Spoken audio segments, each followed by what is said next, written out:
So some of the Angel Reese Discord is still kind of crazy. Like I read the article basically where she was claiming the media were like misinterpreting everything she says, and she's like looking like she's not far off the Marshawn Lynch answers of coming out and just saying that he just here so she doesn't get fined.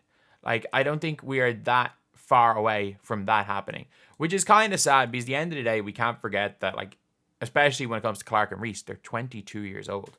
Like, sure, there are positives and negatives to fame. There are huge positives and negatives to fame. But, like, some of the things are ridiculous on both sides. And I've made enough videos being, like, defending Caitlin Clark from the Caitlin Clark haters. And I would be a complete hypocrite if I'm not defending Angel Reese from the idiots on the other side. Before we get on to it, though, if you guys are new to the channel, subscribe. We're trying to hit, like, we need, like, 9.3 or 9.4K. I have no idea what we're going to be at by the time this video comes out. But, like, that would be absolutely insane. But when it comes to Angel Reese, like, look, the argument that people are making, they're being like, oh, but like people are responding to her own answers. And I'm not going to lie. Angel Reese, PR training, does she need some PR training? Yeah. Yeah, she does. And a lot of people are like, she's unapologetically herself. I don't know if she even is. Because anything you've ever heard from Angel Reese, like, behind the scenes, it does seem like the villain thing is an act. Again, I don't know her. But it seems almost like that is an act. That, like, because you can even hear, like, at times she said it. She's basically said, okay, yeah, the media want to portray me the villain. I'm going to be the villain. And then, obviously, there are negatives with that. When you're the villain, especially when you lose, or even when you lose, like, if you want to be the villain, that's fine. If that's the kind of relevance that you want, when you lose, people are going to be happy. And that is just just in general, that's going to happen. Because in reality, I think the one thing that Angel Reese needs to do is just let her game do the talking. Like, if I was giving Angel Reese advice, it would be just let your game do the talking. Separate yourself from Caitlin Clark. Like, there's no guarantee that when their careers are all said and done, Caitlin Clark is a better player than Angel Reese. Like, there's no guarantee. Because if Angel Reese somehow, I don't know if she'll get a jump shot because it's just broken, but if she can get a jump shot because her touch is half decent from the free throw line, then, like, she could be one of the better bigs in the league. But, like, look, as I said, there are levels to it. Like, Angel Reese is an exceptionally good rookie. One of the better players in the entire league already coming in. But, like, Caitlin Clark is one of those, has probably had one of the, as far as guards are concerned, you could argue she's had the best start to a career of a guard in the history of the WNBA. Like, that is the level that she's competing with Angel. That is the level Angel Reese is competing with. And I don't think it's good for her, because the more that she continues, like, it's very clear. A lot of people are like, oh, why are you always bringing up Caitlin Clark when you talk about Angel Reese? Because, like, look, she showed up to the game wearing Joker shoes. She celebrated Caitlin Clark getting hurt the previous game or getting cheap shotted. And then, look, she did not intentionally hit her. I don't think she intentionally hit her in the head. As I've said, if Angel Reese is so bad at blocking shots, if she was trying to block, or if she was trying to hit her head, she probably would have swiped over her head and missed entirely.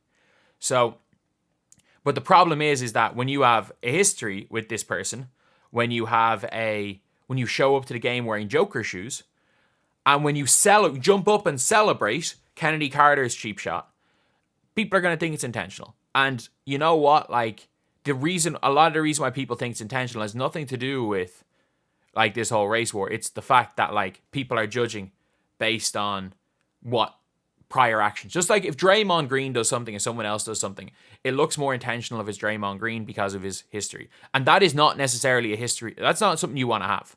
Like, that's not something you want to have. And, like, Angel Reese is a really good player. She's a really, really good player.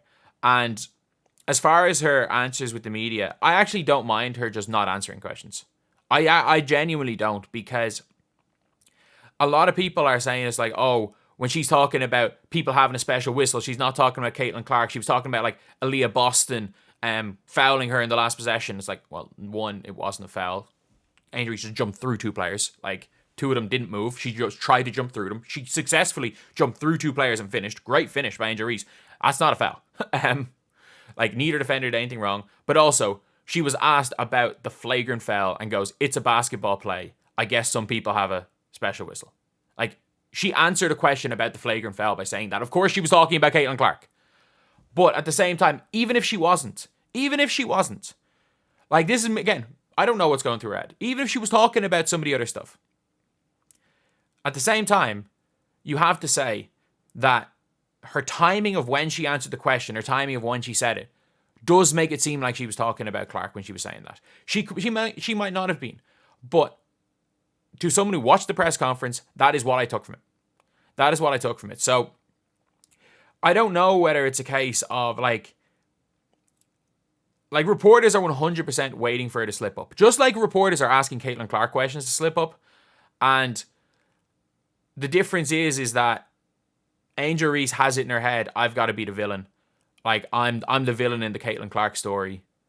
This is how I'm going to grow my brand. And she is thinking, like, look, as somebody who has gained some sort of a following on social media from notoriety more than anything, especially in my 2K days, there are certain things where you're like, I have to give this opinion on this because this is what viewers want.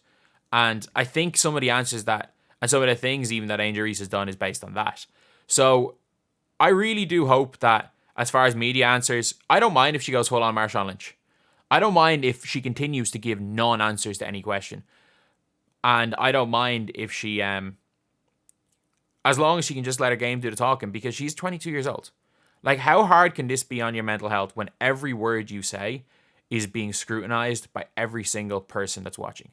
Like, there's, as big as it was in LSU, like, the off-the-court stuff is crazy. And while the basketball is not as big as it was in college, there are less people caring about the basketball side of things. The idiots on both sides that are just putting Angel Reese and Caitlin, are just using Angel Reese and Caitlin Clark as pawns to spew hatred. There's more of them now than ever. None of those people are watching WNBA games, by the way. Like, it's shown because, ironically, these players will be getting 5 times more viewers for college games and would have half the amount of, as bad as it was when Angel Reese did that, but just for in general, would have half the amount of those idiots watching. They're just using them as pawns. And you know what? As soon as someone either side doesn't like does something else, they'll forget about the two of these players. But if you're Angel Reese, I think the best thing to do is try not distance yourself from Caitlin Clark, but like almost, like, I don't know what Caitlin Clark thinks. She's so much of a trash talker. She probably doesn't believe every single thing she says. She's a competitor. But like, if you've ever listened to every one of Caitlin Clark's interviews, she does nothing but praise the other person. She just talks about how good, every time she's asked about Angel Reese, she just talks about how good a player Angel Reese is. Anytime she gets hit hard, it's a basketball play, or, oh, it's basketball, it's competitive. And you don't even have to go down that route, because I think in an equal way, Caitlin Clark's answers are 100% fake. They're just pure nonsense half the time. But at the same time, sometimes you gotta just give a pure answer. And that's one thing I think Angel Reese probably is learning from her early career. But the positive thing is that Angel Reese is young. She's 22. She's going to have a long career, and she's going to have an unbelievable career. The negative is that she's 22 and she's subjected to every word she says either being used against her, or I don't necessarily know where anything she says has been taken out of context, but anything she says has been used against her. And especially because when Angel Reese goes into interviews, like, she's young, she's going to, after losing a game, answer a lot of the time with emotion. And the problem is that when you answer emotionally to anything in life, you're going to more than likely say something you either regret, or something that can be clipped into an article, and they can put even a half a quote in to make it look like it is bigger than it is. So that's the video. Thank you guys for watching. Please like, comment, and subscribe.